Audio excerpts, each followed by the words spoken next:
चलिए धरती के उस भूले हुए इतिहास में चलते हैं। टीरेक्स से भी बहुत पहले कौन राज करता था? जवाब काफी चौंकाने वाला है। सोचिए, डायनासोर से भी करोड़ों साल पहले धरती पर इन दैत्य जैसे कीड़ों का राज था। तो ये कहानी शुरू होती है आज से 60 करोड़ साल पहले, पेनोशिया नाम के एक सुपर कॉन्टिनेंट पर। तब धरती की जमीन बिल्कुल बंजर थी और ओजोन परत भी नहीं थी। सूरज की किरणें सीधी जमीन पर। लेकिन हाँ, समंदर की गहराइयों में जिंदगी पनप रही थी।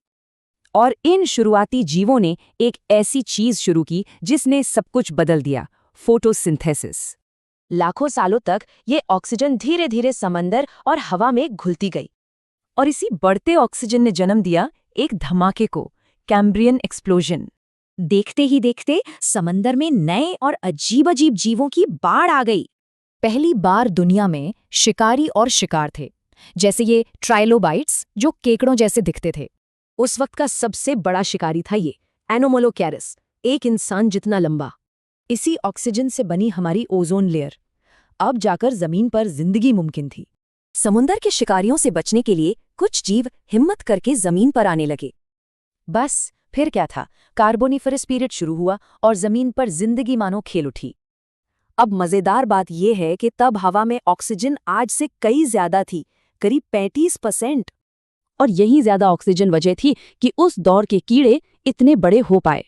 चलिए देखते हैं उस अजीब दुनिया के कुछ सबसे बड़े और हैरत अंगेज जीवों को। असल में कीड़े फेफड़ों से नहीं, अपनी स्किन से सांस लेते हैं। ज्यादा ऑक्सीजन मतलब बड़ा शरीर। लेकिन इन भीमकाय जीवों का राज ज्यादा दिन नहीं टिकने वाला था। एक बड़ी तबाही आने वाली थी।